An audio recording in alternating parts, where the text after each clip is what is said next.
So, how does your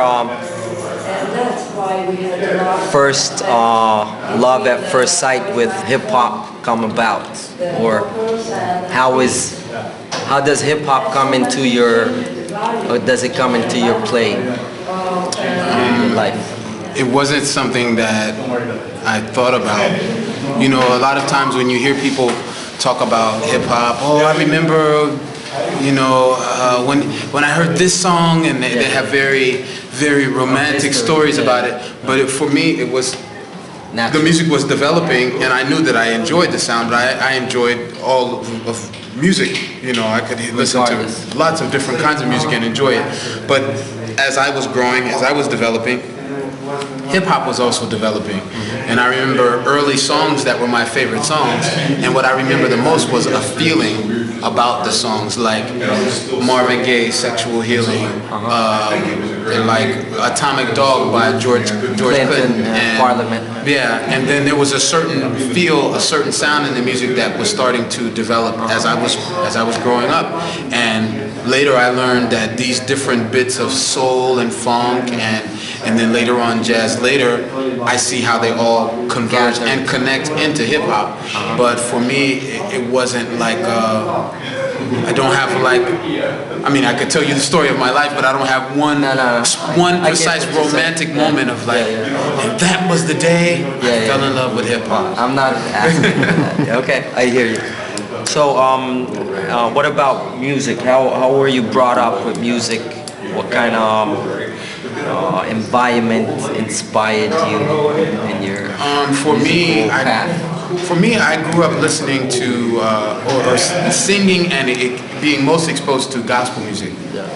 And frankly, my parents, they didn't like for us to, me and my sisters, they didn't like for us to listen to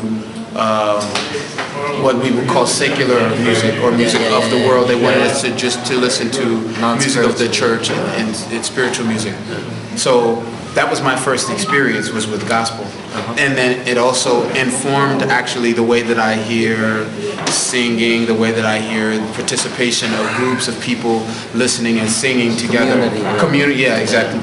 Communal singing and kind of, you know, blending of voices and instruments. What about your songwriting and your vocal techniques? How did you develop your percussive vocal drums and rhythmic figures? Well, for me, beatboxing. Well, I still say beatboxing. A lot of people, if they don't speak, it's cool because that's a part of the world that I'm touching in. Is like somebody like you know beatboxing, but a lot of the people in the audience, they might say, oh, what is that? He's the vocal percussionist. Well, what do you call that? What you do? I mean, I still, or they compare it with Bobby McFerrin or Al Jarreau, but they don't know about Dougie Fresh, or the Fat Boys, or Reddy Roxy, or a lot of other beatboxers. So for me, I started with beatboxing from the exposure of Dougie Fresh and the Get Fresh crew and the Fat Boys. People like that, but then to develop it into improvisation and playing with live bands and doing jazz and reggae and rock and different types of stuff, that happened, that developed because I was always interested in those other musics, and then by meeting people like Hamid Drake and some of my other mentors, they accepted me and said, well, you have a chance to develop your own style, your own sound. So what about song? Are you into songwriting too, like lyrics? And yes, when you like drop lyrics, how does the content and the form intertwine? Usually it's coming from some experience that made me say, oh, you know, and maybe it starts from just something that I would say conversation. So like if me and you were talking, and sometimes I have a strange way of looking at things, I might say, oh, well, you know, I wonder why this is that way.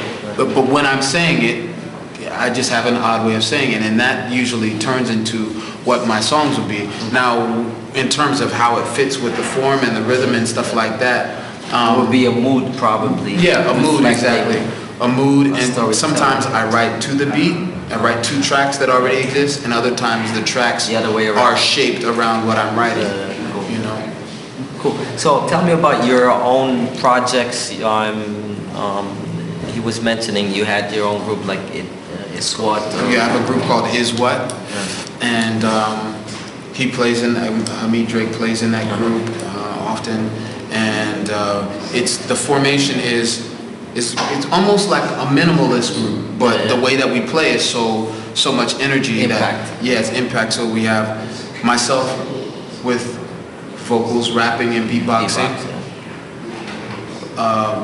A saxophone player. It's usually on stage. It's either Kochimia Gastelum or Jack Walker, and Jack Walker is the original member and songwriter with IsWhat. Bass player. Brent Olds, and then drums. Acoustic bass, you mean? Still? It was acoustic bass, but now mostly we're using electric bass. Okay. Cool. Yeah, and people have compared us to all kinds of different sounds from, from obviously a lot of people say the Roots just because it's live hip hop, but the sound is actually closer. Yeah, but the sound is actually closer to something like Public Enemy with someone noise like and John Impact. Yeah, but then also the improvisation of live instruments and the kind of playing of somebody like Hamid Drake, and the sound of one of our peers, one of the people that we're influenced by, and now we're playing with, like Archie Shepp or other great saxophone players that are really fiery and open to express something more than just, okay, now I take a solo, more fierce. Yeah, not a formula, but energy on stage. Not a formula, but a form. Yeah. Last question. So, how's your experience in sharing your music in different cultures? How does that come about? What kind of vibe do you get? I feel really good having the opportunity to share my music and my experience with other people, because what I'm finding no matter where I go is that people all are struggling through something. They all have questions, and that's the stuff. Usually my most effective songs, they come from something that I didn't have an answer to. Something that really frustrated me or something that made me feel depressed or angry, and I write about that, and then the people usually they really respond to that.